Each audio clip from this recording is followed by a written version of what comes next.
¿Qué tal? ¿Cómo están? Buenas tardes. Bienvenidos, bienvenidas. Estamos iniciando de esta manera una nueva edición de nuestro programa Primera Línea aquí en la 104.7 del dial FM en Punta Arenas y también nos escuchan en la Isla Grande de Tierra del Fuego en la localidad de Porvenir. También nos pueden escuchar en todo el mundo a través del www.nuevomundopatagonia.cl y nos pueden ver y escuchar siguiendo nuestras redes sociales en Facebook. Estamos en el fanpage de la radio, Nuevo Mundo Patagonia Radio, y en también nuestro canal de YouTube, Patagonia Radio Nuevo Mundo. Iniciando este programa correspondiente al día de hoy, un día que va a quedar marcado allí en el calendario de la historia reciente, 15 de julio de 2020. Y decíamos esto recién porque estamos con Fernando Bamonde, con Dalibor Iterovich y con un invitado que agradecidamente y afortunadamente ya no, no es Nobel en la primera línea, segunda vez que está con nosotros en las ondas radiales de Nuevo Mundo, el compañero miembro de la Comisión Política del Partido Comunista, ex ministro de Desarrollo Social del gobierno de Michelle Bachelet, don Marcos Barraza. Compañero, buenas tardes y bienvenido a nuestro programa. Buenas tardes, compañeros. Saludar a todas y a todos los radioescuchas y agradecer esta segunda invitación. Un agrado para mí.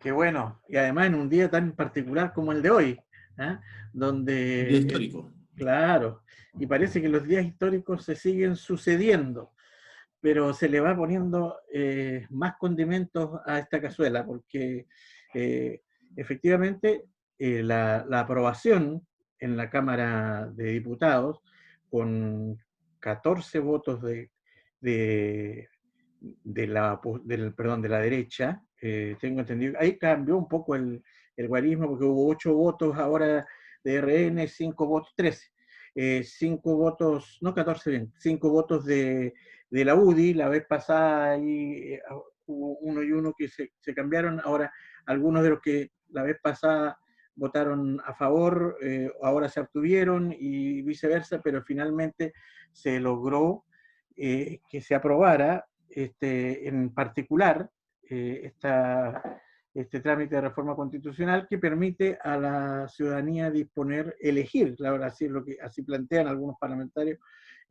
disponer de este 10%. Y esto es una situación que la verdad que tiene muchas connotaciones, muchas aristas y tiene muchos efectos. El principal de ello, diría yo, es la absoluta derrota para el gobierno y en particular para el propio presidente Sebastián Piñera, que se la jugó el fin de semana en la personal, confirmando que reuniéndose con cada uno de los partidos de Chile Vamos para tratar de frenar esta situación.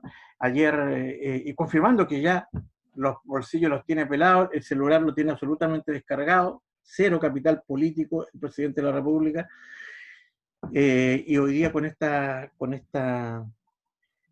votación se confirma esa situación en una medida desesperada. Ayer siguen planteando este plan hacia la clase media, ya creo que ya van en clase media 3.0, con este anuncio bastante general, sin ninguna particularidad de cómo, de cuándo, de quiénes, de estos 500.000 pesos que al parecer lo irían a ingresar el proyecto por el Senado, precisamente, que es a donde pasa ahora este proyecto que se aprobó hoy día en la Cámara de Diputados. Ahí estarían los dos proyectos alojados.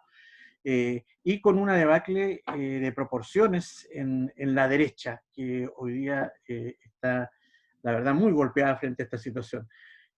¿Se ha sumado a nuestra transmisión o está, ahí está Marcos, pero Sebastián Aranda? Así que vamos a contar con Sebastián también para hacer la ronda hoy día de opiniones y de preguntas a nuestro invitado. Partimos entonces, indudablemente, comentando este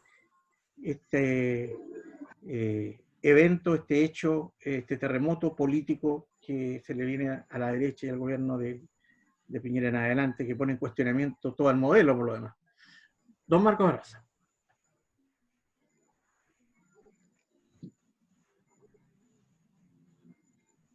Bueno, yo creo que sin ninguna duda este es un hito político de mucha envergadura. Eh, el que un sector de la derecha, de los parlamentarios, que evidentemente adscriben al modelo neoliberal, hayan votado a favor de este retiro del 10% de los fondos en un contexto de ausencia de respuestas integrales en materia de derechos por parte del gobierno, eh, es reflejo de amplio respaldo que tiene la iniciativa en el plano social, que logra incluso debilitar las posiciones al interior de la derecha. Lo digo porque nadie podría pensar que los parlamentarios de derecha que votaron de la noche a la mañana adscriben a un modelo de reparto o algo por el estilo. Lo que sí es cierto es que es evidente eh, que aquellas enclaves en el sistema de pensiones hoy se agudizan a la luz de las desigualdades que se han intensificado con la pandemia y con los efectos económicos de la misma. Por lo mismo, esto hay que entenderlo a partir de la voluntad popular. Eh, el día de ayer, creo que en casi todo Chile hubo manifestaciones espontáneas de protesta, porque claramente el gobierno ha insistido en, no solo en medidas restrictivas desde el punto de vista de la protección integral de las trabajadoras, de los trabajadores y de sus familias, sino que también en una lógica que ya no es aceptada socialmente. Eh, el plan clase media, que además tiene una nomenclatura de retail, clase media plus, clase media reforzada y cosas por el estilo, eh, sin lugar a dudas, vendría bajo el predicamento que tiene a profundizar las tasas de endeudamiento que tiene la ciudadanía. Eh, no es menor que hoy día entre 5 y 7 millones de personas, dependiendo de diferentes estudios, tengan altas morosidades, que el 82% de las familias construyan su presupuesto familiar en base a la deuda, o que 650.000 familias estén endeudadas con la banca por estudios de educación superior. Y lo que propone el gobierno en los hechos es profundizar ese endeudamiento, eh, darle rentabilidad y lucro a la industria bancaria, aumentarlo, pero en ningún caso una política orientada, en mi opinión, a la protección desde una noción de derecho, que es lo que reclama con justa razón el pueblo de Chile. Pero el aditivo, diría yo, más sustantivo, es que de prosperar, y espero que prospere en el Senado esta iniciativa y que se reponga este artículo que se perdió, que es la creación de un fondo solidario colectivo con cargo a los recursos emposados de la industria de las AFP, con cargo al Estado y con cargo a los empleadores, permita ir desmantelando, que es el debate de fondo, la piedra angular del sistema neoliberal en Chile, que es el régimen de capitalización individual.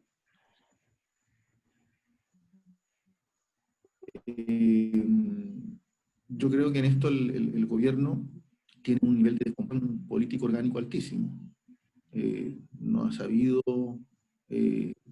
controlar, básicamente porque las respuestas que proporciona son respuestas que tampoco le hacen sentido a un segmento de la misma derecha, a propósito del descontento popular. Y lo más, digamos, importante en términos de proyecciones y perspectiva, es que esto es sobre la base de demanda popular, y eso es muy relevante. No pongo en cuestión, también tengo la alerta de que aquí va a tener que existir una pedagogía popular a propósito de no fortalecer más el modelo individual. Pero creo que en general la mayoría de las chilenas, de los chilenos, tienen conciencia que esta es una medida instrumental, razonable en el contexto de un gobierno que no está dando respuestas, y razonable desde el punto de vista de explorar vías y caminos reales para desmantelar el modelo de capitalización individual. Y yo creo que por lo mismo este es un triunfo de proporciones, es un golpe en la línea de flotación del modelo neoliberal, porque entre otras cosas, esto es muy relevante creo yo, lo más indebido del modelo de capitalización individual desde el punto de vista de la industria es que le otorga una hegemonía sobre el capital nacional que les otorga una capacidad de lobby muchas veces incontrastable. Pero hoy día esa capacidad de lobby incontrastable, en el contexto de hambre, de desigualdad extrema, ha experimentado una derrota política muy relevante. Yo me quedo con eso por ahora. Muy bien, estamos en primera línea, la 104.7, analizando junto a nuestro invitado, el psicólogo, miembro de la Comisión Política del Partido, exministro del Gobierno de la Nueva Mayoría, Marcos Barraza, analizando los efectos, las consecuencias en el ámbito político, social, económico, de lo que ha sido esta aprobación en el Parlamento hoy día como un trámite más de este proyecto que modificaría, de modificación constitucional, que permitiría a los afiliados retirar el 10% del fondo de las pensiones. Para continuar en la línea del análisis, vamos a dejar con la palabra a Dalibor Eterovich. Compañero. Gracias, compañero Claudio. Un saludo a nuestro invitado, compañero Marcos, Fernando, Sebastián. Todos bien, los veo llenos de energía. Compañero Marco, comentar un poco en rigor. Hoy día yo tenía el teléfono ahí, varias radios, pude escuchar durante el día en la pega, qué sé yo, y fue impresionante escuchar declaraciones durante todo el día de un número de diputados y diputadas, muchos de los cuales se repetían en distintos medios de comunicación, y otros no aparecían simplemente porque me da la impresión que hubo muchos que prefirieron no hablar hoy día a los medios. Pero hubo un grupo importante que aprovechó mucho el día para salir por donde fuera posible. Y dentro de eso me llamaba la atención mucho el énfasis que hacían diputados y diputadas de derecha para ratificar que ellos iban a aprobar este 10%, para decir que incluso escuché a un diputado decir algo tan increíble como que él era de una derecha anticapitalista y más bien pertenecía a una derecha social. Lo dijo con esas palabras. Entonces, un poco preguntarle a Marco cuál es su opinión respecto, digamos, con un análisis un poco más serio, ¿no?, que lo que plantea este diputado, pero cuál es su opinión respecto de la fuerza que tiene hoy día el pueblo de Chile, la sociedad chilena, y respecto de esta liviandad con que algunos parlamentarios de derecha finalmente asumen la defensa de su propio modelo, de los que les dan de comer, desde los que los instalaron ahí en el Parlamento. Hoy día simplemente algunos se han dado una vuelta de carnero impresionante. Se ha escuchado parlamentarios y parlamentarios que aparentemente son de ultra izquierda, digamos, pero uno tiene claro que son de derecha, a juzgar por sus dichos. Entonces, ¿cómo tú ves esta reacción y esta descomposición en este sector de la derecha? Yo también lo percibo igual de pintoresco muchas de las retóricas y argumentaciones de los parlamentarios de derecha que apoyaron el retiro del 10%, incluso algunos un poco penosos haciéndose los enfermos para no ir a votar y cosas por el estilo, o descompensándose en circunstancias que han sido electos popularmente precisamente para enfrentar situaciones de esta envergadura, no otras. Ahora, yo creo que en general hago una reflexión inicial, para cómo yo fundamento, explico esta reacción de un segmento de la derecha que incluso llega a definirse como anticapitalista en una formulación casi como de derecha nacional oligárquica, de puño histórico, seguida por las políticas neoliberales. Yo creo que en general los parlamentarios, al igual que los alcaldes, son autoridades políticas sensibles a capturar el termómetro social. Perciben por su contacto social con tal vez más elementos vivenciales o experienciales lo que está cursando el termómetro social. Cuando fue la movilización por el estallido social, la más grande de la historia de Chile, más de 2 millones de personas en la Alameda, en regiones, en todos lados, uno escuchaba a los mismos parlamentarios de derecha, de corte pinochetista, decir que el pueblo habló y que hay que cambiar la Constitución, digamos, oportunistamente. Pero en mi opinión, más allá de la lógica oportunista e instrumental, refleja una lectura o una percepción de ellos de que hay cambios que están cursando. Yo hace un tiempo reflexionaba sobre lo siguiente: cuando fue el estallido social, en su periodo más crítico de levantamiento popular, las comunas en la región metropolitana, voy a nombrar 3 comunas donde las protestas se sucedieron, yo diría, hasta la pandemia, o sea, de manera ininterrumpida. Maipú, Puente Alto, La Florida. Las 3 comunas más grandes en habitantes de la región metropolitana. Y el común denominador de esas 3 comunas que tienen alcaldías de derecha. Entonces, no es pensable, o la comuna de Antofagasta, que estaba en caceroleo y en protesta, donde también la alcaldía es de derecha, de una derecha antimigrante, con todos los discursos propios de la xenofobia, de la exclusión. Pero comento esas 4 comunas porque son 4 comunas donde la derecha tiene un caudal de votos importante. Uno podría creer que solo es izquierda la que se está movilizando. Yo no creo eso. Yo creo que lo que está manifestando el proceso en desarrollo, la política del mundo social de nuestro país, es que los cambios no son solo cambios en cuanto a correlaciones de fuerza, como que se sumen grupos políticos y cambian mayorías y minorías. Creo que hay cambios de identificación política. Los ciúticos dicen de clivaje. Yo digo de identificación, donde uno se representa y se entiende políticamente, desde el punto de vista de la visión, la sensación de clases. Y creo que, a propósito de la ausencia de garantías y de responsabilidad y de derechos por parte del gobierno de Piñera en el contexto de la pandemia, las ollas comunes tienen un efecto, dan cuenta de un proceso político y social, en términos de una solidaridad popular.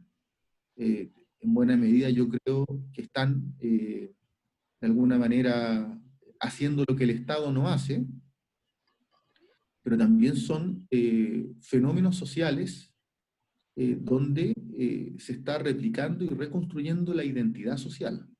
El último estudio, Latinobarómetro, del trabajo, que hace Mori con la CUT, yo diría que lo más ilustrativo es que hay un universo amplísimo de personas que ya no se identifica con la mal llamada clase media.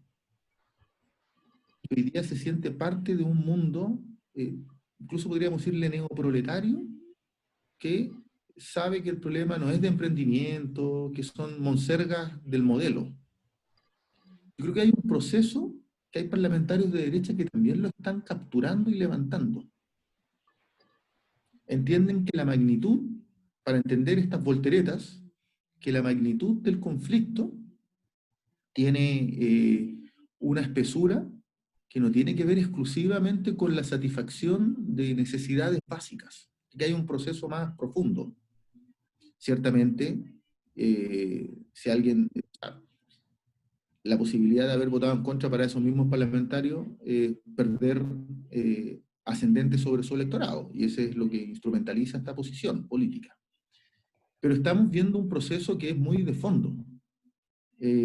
Aquí hay universos sociales que por mucho tiempo se sintieron, se auto-excluyeron de las deliberaciones políticas por frustración, por cansancio, por exclusión, pero que hoy día están retomando posicionamiento. En algún momento durante el estallido se argumentó por parte de las posiciones más neoliberales que quienes protestaban eran los millennials. Pero ya hay como 4 o 5 estudios que muestran que más bien estamos hablando de una generación entre los 35 y los 50 años. La generación más activa, porque esto es transversal la demanda. Y que da cuenta de que aquí hay procesos políticos de mayor espesura, y ese es mi punto. Y los parlamentarios creo que no son ajenos a esa lectura. La logran percibir, logran, o sea, y están viendo en el territorio el malestar, la frustración, la irritación del pueblo, porque aquí hay gente que la está pasando, y que es una mayoría nacional, muy mal, sin alimentos, o sea, ¿y qué ofrece el gobierno, por ejemplo? Yo soy académico en la USACH. Yo tengo estudiantes que están tratando de optar al CAE para continuar sus estudios porque no tienen otra posibilidad bajo las actuales circunstancias. Entonces, bajo esa perspectiva, el gobierno ofrece un recetario de propuestas que son profundizar lo que la gente viene rechazando con energía desde antes del estallido, pero que en el estallido se intensifica y adquiere una dimensión de demanda política más estructural. Entonces, yo en ese sentido lo que creo es que la derecha, una de sus cualidades en términos de identificación de clase, es que tradicionalmente, indistintamente de las identidades que tenga, mantiene una posición política e ideológica monolítica desde el punto de vista de exigir su posición de clase. Pero eso se está fragmentando. Y la buena noticia es que se está fragmentando porque hay exigencias sociales que están imponiéndose más allá de la voluntad ideológica de ellos mismos. Fernando Bamonde, tenemos la, yo diría, extraordinaria posibilidad de analizar lo que está ocurriendo hoy día en nuestro país con el analista político Marco Barraza, la posibilidad también de interactuar con nuestros panelistas. Fernando. Sí, Marco, la derecha es mayor. Posiblemente en materia histórica no se veía desde el apoyo a Julio Durán el año 64, que declinó la derecha o terminó la derecha apoyando finalmente a Eduardo Frei Montalva, la derrota electoral del año 65, que fue clave, y la disolución de los partidos liberal y conservador en el año 66 en el Partido Nacional. Lo recordamos también en estas mismas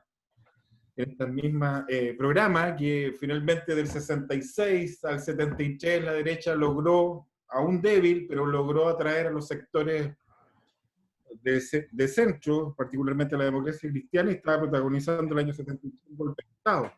Los números hoy día en la Cámara de Diputados están así, es decir, de parlamentarios de la UDI, perdón, de Renovación Nacional que aprobaron el proyecto de ley son 13 y 14 abstenciones, es decir, entre aquellos que aprobaron y se abstuvieron, incluso el presidente de Renovación Nacional, son 27 diputados, casi en pleno la bancada. En la UDI 5 aprobaron y 7 se abstuvieron, que nos da una cifra de 39 diputados, a la cual hay también que sumar un diputado que se abstuvo, que es independiente y que es PPA, cosa insólita. Mira, yo recordaba a propósito del relato que te hacía de la crisis del 64, 65, 66 con la derecha y finalmente la precipitación del golpe, que esta derecha no le tiembla la mano para transformarse en una derecha autoritaria y fuerte. Las palabras de Jaime Guzmán en Esta Hora se improvisa, el año 73, donde señalaba que los países tienen que ser dirigidos por grupos más o menos organizados, porque la gente suelta no puede gobernar las naciones, y él hacía alusión de que hay un grupo más o menos organizado del gobierno, que era la Unidad Popular, y otro grupo altamente organizado para él, que era la oposición, que tenía representación social, gremial, etcétera. Pero señalaba a Guzmán que cuando ninguno de estos dos grupos, gobierno y oposición, pueden gobernar, hay un tercer grupo que son las Fuerzas Armadas. ¿Ves tú en el contexto actual, siglo XXI, la posibilidad de una salida autoritaria a la situación de conflicto político que está viviendo hoy día la sociedad chilena? Gracias, Fernando. Yo creo que eso es una posibilidad siempre real a propósito del avance del movimiento popular y las demandas de los trabajadores y de las trabajadoras. La historia de Chile está plegada de aventuras golpistas por parte de las Fuerzas Armadas, sabiendo con claridad que la experiencia más traumática y violenta fue la de la Unidad Popular en términos de la irrupción de las Fuerzas Armadas para detener el avance del movimiento social popular. Lo que yo veo en el presente es, las Fuerzas Armadas creo que da la impresión por las declaraciones que donde probablemente existe mayor vocación deliberante en el mal sentido de la palabra, es en la Marina, que tradicionalmente ha encabezado las posiciones más, si se quiere, reaccionarias al interior de la estructura militar del país. Pero lo que percibo en el presente yo, y esto a propósito, y hago un paréntesis, las Fuerzas Armadas y Carabineros gozan de una muy mala reputación. Ahora, en disyuntivas de clase histórica, ellos son capaces de pasar por alto esa mala reputación. Sin embargo, hoy día carecen de ese componente necesario de legitimidad que les permita irrumpir. Donde yo veo una posición más temeraria desde el punto de vista del golpismo y de la existencia en sus variantes de un gobierno autocrático, excluyente, es más bien en el propio Ejecutivo. Las señales que han dado de querer militarizar la zona de la Araucanía, tratando de generar una guerra factual hacia el pueblo mapuche, son altamente coherentes con la necesidad de seguir expoliando las tierras mapuche a través de las forestales. El intento del gobierno, o sea, el esfuerzo, el empeño del gobierno por modificar la ley de inteligencia, dándole atribuciones al Poder Ejecutivo de turno, ciertamente que es muy, pero muy peligroso. Y agrego en ello las modificaciones normativas que se hicieron legislativas respecto de atribuciones a las Fuerzas Armadas en el contexto de estados de catástrofe, a propósito de infraestructura sensible o estratégica, que obviamente las ponen en una posición que está por sobre el poder político, en algunos aspectos. Entonces, son señales de que la mirada, digamos, autoritaria, autocrática y con visos golpistas, más bien existe en estos momentos en el quehacer del gobierno. Yo eso lo veo con mucha preocupación. Ahora, indistintamente de que Chile esté evolucionando en una trayectoria política con un movimiento social, con mucho peso específico, y eso es muy importante, del movimiento sindical, hacia visiones de un Estado democrático y social de derecho, lo cierto es que hay un segmento aún en el país que le tiene mucho temor a las Fuerzas Armadas, y ese es un juego con el que operan incluso las posiciones neoliberales. No sé si se recuerdan, compañeros, que cuando se firmó el acuerdo del 15 de noviembre, uno de los argumentos de parlamentarios que están en la oposición y que más allá de las diferencias que uno podría tener estratégicas y tácticas no los podría rotular de neoliberales, pero uno de sus argumentos era que existía el riesgo de un golpe de Estado y que eso los movilizó a votar, a firmar este acuerdo el 15 de noviembre. en circunstancias que contextualmente no existían capacidades ciertas o reales de las Fuerzas Armadas en el escenario actual. Que, insisto siempre en ese paréntesis necesario. Pero ciertamente yo creo que aquí, a ver, la salida política a este gobierno de derecha post pandemia, y pensando en un proyecto emancipador, no está garantizada. Y no está garantizada porque, a propósito de la misma referencia histórica que hacía Fernando, yo inmediatamente se me vino a la mente de que cuando uno evoca el estado de bienestar y las magnitudes que se desplegaron, pasando de un 2 y tanto por ciento del PIB a políticas sociales a un 15%, se inicia en el gobierno de Alessandri, pero se cristalizan en el gobierno de Carlos Ibáñez del Campo.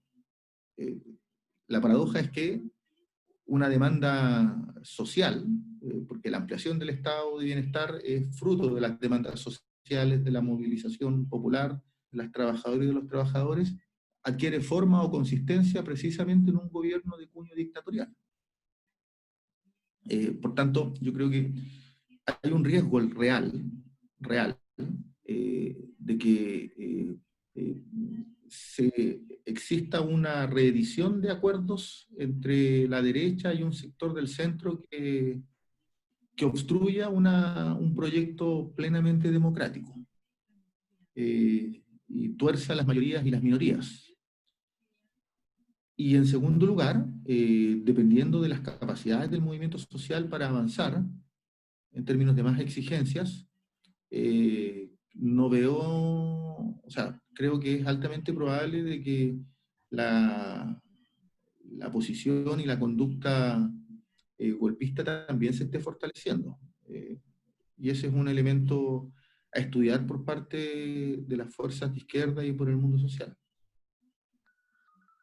Marco, perdón, Sebastián, antes de darte la palabra a ti, sobre el tema de lo que estamos analizando, del rol de la Fuerza Armada, hay dos situaciones, una, que todas las últimas situaciones aquí en Latinoamérica, lo que ocurrió, por ejemplo, en Brasil, etcétera, lo que se ha intentado en Venezuela, en el mismo Bolivia, no son estos golpes clásicos que ocurrieron en la década del 70, sino estos llamados golpes blancos que tienen otras características, donde efectivamente el rol de las Fuerzas Armadas no es tan protagónico o de alguna manera parece como más encapsulado que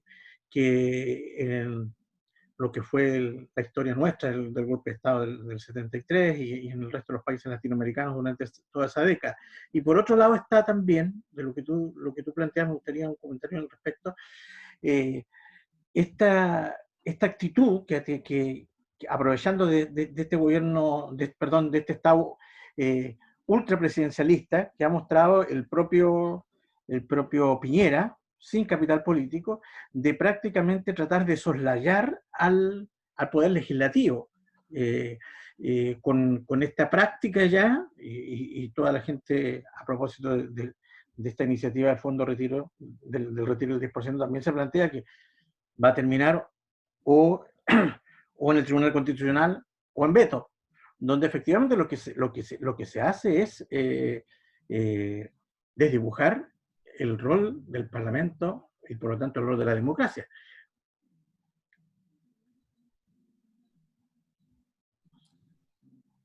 ¿Aló? ¿Se le fue la voz? ¿Aló? No, sí, yo escucho, no sé si usted... Sí, o sea, yo coincido con que el gobierno ha desplegado una táctica permanente y consistente en este caso, en tener al Congreso como un receptáculo de sus intereses.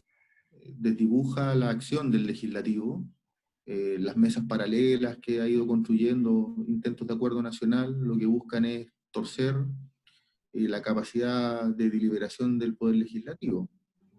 Un intento equivalente se trató de hacer con el Poder Judicial. Se encontró con un portazo un poco más fuerte, pero ciertamente que el gobierno tiene esa intención. Ahora, las fórmulas golpistas en América Latina, yo coincido con que no hay que leerlas en clave clásica. Solo las Fuerzas Armadas en la calle. Lo que pasó en Brasil, el impeachment fue básicamente eso, un golpe de la institucionalidad respecto de, digamos, obstruir la profundización de un proyecto. En Bolivia tenemos un golpismo más clásico y prototípico, las Fuerzas Armadas que desalojan al gobierno constitucional, electo en derecho, sobre texto de un fraude que nunca fue. Lo más grave con el apoyo del multilateralismo factualmente por parte de la OEA. Pero existen otros ejemplos como el de Lugo, hace una década atrás, que muestra el mismo ejercicio Paraguay de torcer la voluntad popular. Justo en el periodo más crítico de Paraguay, cuando se estaban impulsando las reformas más importantes, o el mismo gobierno de Honduras, que vivió una experiencia equivalente. Diría que lo complejo del periodo es que el golpismo adquiere formas diversas. Y una de esas formas ciertamente también es el poder judicial, que actúa deliberando respecto de los intereses de clase del gran capital. Ahora bien, yo creo que las hipótesis sobre golpismo ciertamente hay que tenerlas muy presentes y muy a la vista. La medida que Chile profundice una erradicación del modelo neoliberal en nuestro país, se van a ir agudizando las condiciones de convivencia social, especialmente por acción de la ultraderecha y del populismo de derecha. Kass representa un populismo de ultraderecha y es una visión excluyente de la democracia. Y en ese sentido, yo diría que lo importante es que el movimiento social y político, primero, no actúe con ingenuidad. Yo creo que hay que leer de nuestra historia cómo han truncado nuestros proyectos de transformación social. Y en segundo lugar, creo que es fundamental que el proyecto que se construya, se fundamente para el cambio constitucional, para un nuevo modelo de desarrollo, tenga una matriz popular. Eso hace la diferencia. Los proyectos de la envergadura al que aspiramos, los comunistas, la izquierda, que suponen reformas de estructura y superestructuras, de funcionamientos que requieren ciertamente una base social de apoyo que permita sostener esos cambios. Y el mejor ejemplo, y de corto plazo, es que no sería posible estar a puertas de un plebiscito y de una nueva constitución si no fuera por la movilización social. Lo que está en discusión son proyectos excluyentes. El neoliberalismo es excluyente de la democracia.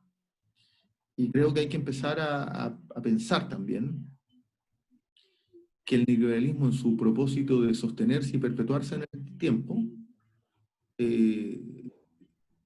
solo lo puede hacer a contrapelo del movimiento popular y de los trabajadores y las trabajadoras, en la medida que va adquiriendo rasgos cada vez más excluyentes y autocráticos. A saber, va adquiriendo posiciones en extremos fascistas.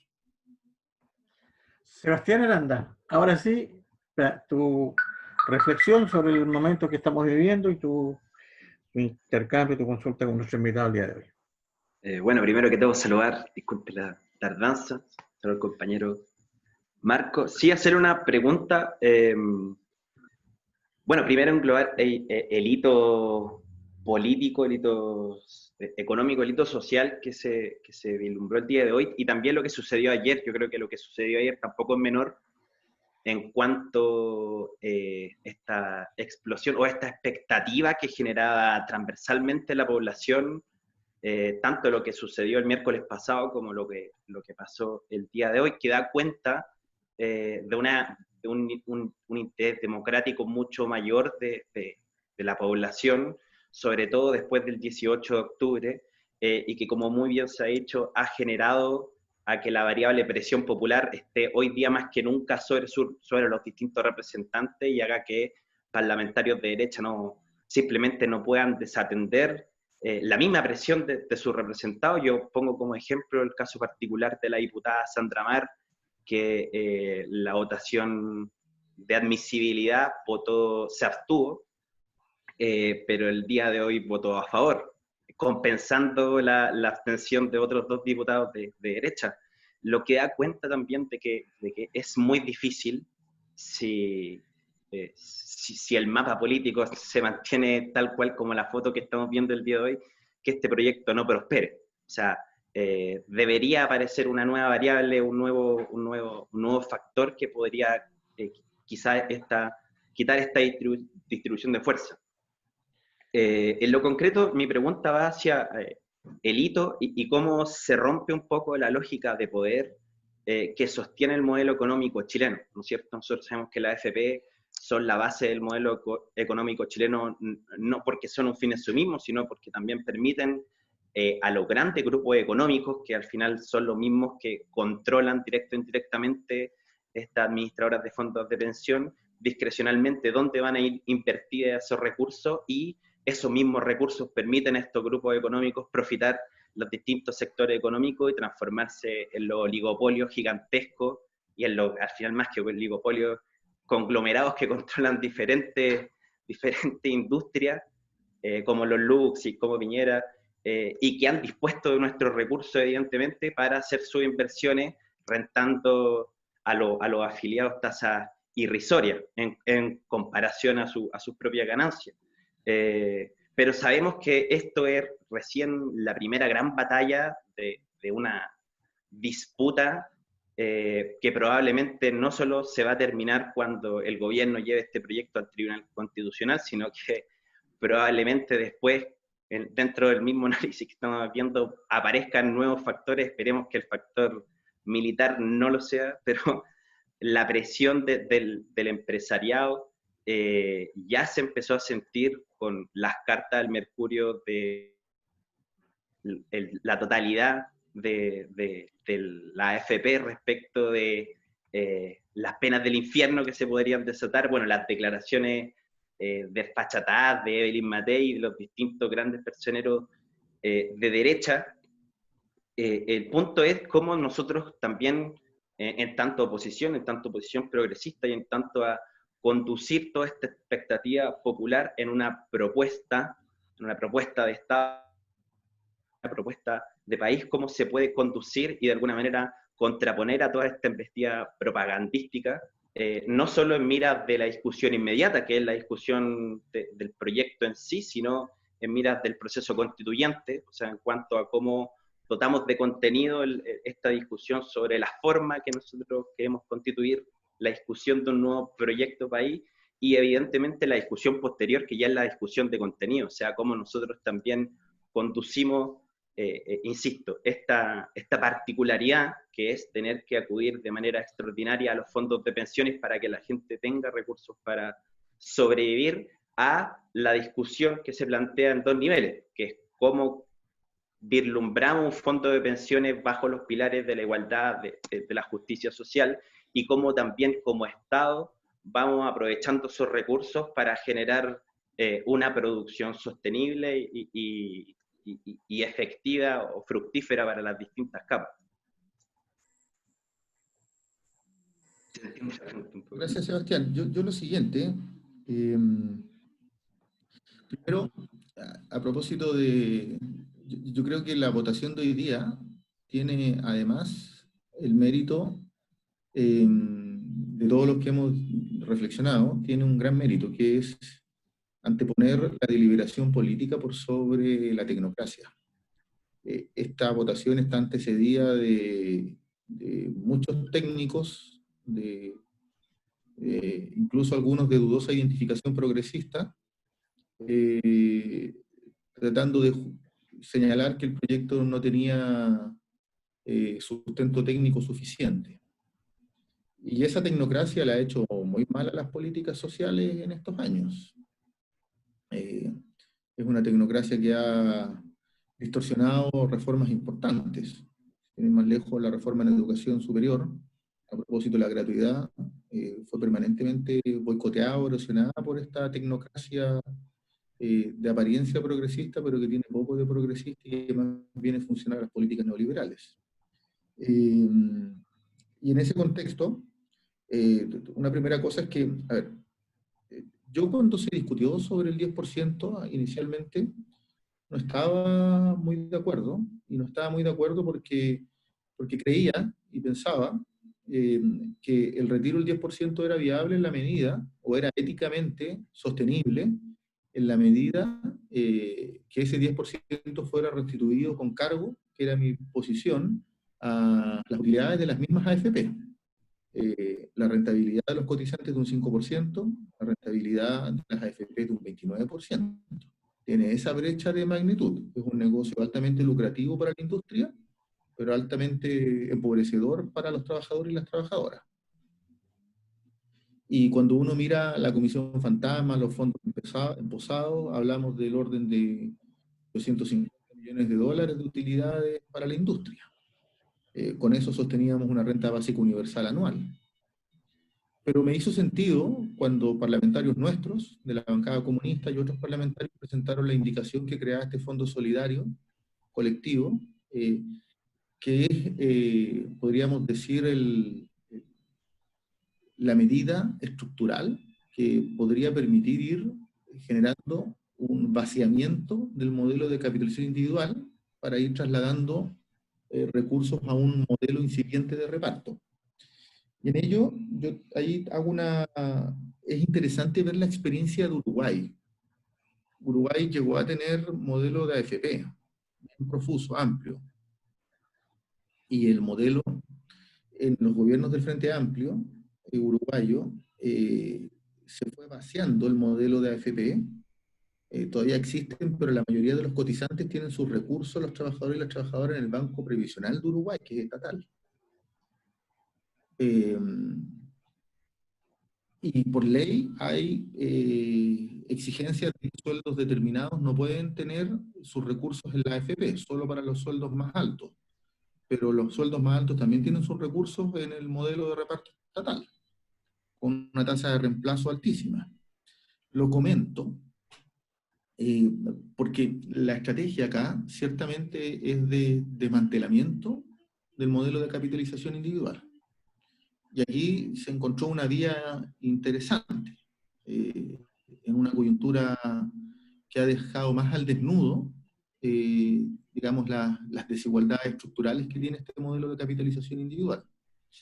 Decimos que es una piedra angular del modelo neoliberal porque ciertamente le otorga un poder de recursos a la industria y a las grandes empresas que es incontrarrestable respecto de otros sectores de la sociedad y de la economía. Ahora, yo diría que pensando en el debate de recaracterización del Estado, a propósito de la discusión constitucional, pensando en el sistema político, en los derechos ahí consignados, y la discusión sobre el sistema, sobre el modelo constitucional como soporte del modelo del ordenamiento económico del país a propósito del modelo de desarrollo, creo que aquí hay dos discusiones que no pueden estar disociadas. Por un lado, ciertamente, diseñar un camino de desmantelamiento o de construcción del modelo de capitalización individual. Por ello es tan importante este Fondo Solidario Colectivo, pero de la misma forma es clave perseverar en el proyecto de ley que presentó nuestra bancada, que es la creación de un impuesto al patrimonio de los súper ricos del 1%. Es clave porque superar los efectos nocivos de la pandemia en el plano económico, pero a su vez superar las políticas crónicas de desigualdad del país, supone mayor inversión pública. Y mayor inversión pública requiere más reformas tributarias. El 3,2 que se logró acopiar durante el gobierno de la nueva mayoría, ciertamente que fue importante, pero no es suficiente. Si uno quiere transitar hacia un modelo de salud garantista desde el punto de vista del Estado, si uno quiere transitar hacia un modelo de educación también garantista plenamente en materia de educación básica, media y superior, si uno quiere superar ese déficit de 1 millón de viviendas cualitativas y 1 millón de viviendas cuantitativas, y están incrementándose los campamentos, no es posible sobre la base de un modelo que se sostiene en inmobiliarias que especulan con el uso de la tierra, el precio de la tierra. Y eso, ciertamente, supone más capacidades de recursos por parte del Estado. Y lo digo porque los efectos económicos de la pandemia son claros desde el punto de vista de agudizar las condiciones de pobreza y exclusión, pero los efectos negativos en la población se estaban viviendo desde antes del estallido social. Un dato ilustrativo. En la medición de cesantía del mes de mayo, en el Gran Santiago, se habla de 12 puntos porcentuales, 12%. Pero se nos olvida que antes del estallido, Antofagasta tenía 11 puntos porcentuales de cesantía. O Talca, que tenía del orden también de 12%. Entonces, la discusión sobre desarrollo, la discusión sobre calidad de vida, sobre bienestar compartido, necesariamente interpela las capacidades del Estado. Entonces, la discusión sobre pensiones, la discusión sobre estructura tributaria, son las dos discusiones centrales desde el punto de vista de otorgarle al Estado posibilidades e incidencias que hoy día no tiene. Eso. Muy bien. Hemos llegado al final del programa del día de hoy. Queremos agradecer la participación constante de nuestros panelistas, de Fernando, de Dalibor, de Sebastián. Vamos a estar muy atentos al curso de los acontecimientos, principalmente a lo que ocurra en el Senado, y agradecer particularmente que se haya dado el tiempo de compartir con nosotros los patagónicos, los magallánicos, nuestro compañero Marcos Barraza, y es de esperar que esta segunda vez se convierta en una tercera. Marco, muchas gracias por estar esta tarde con nosotros. Hasta pronto, Dalibor, Fernando, Sebastián, Claudio. Un abrazo, mucho afecto. Y nos estamos viendo en la próxima. Eso es un compromiso. Nosotros nos reencontramos el viernes en una nueva edición de Primera Línea. Muchas gracias por haber estado con nosotros y buenas tardes.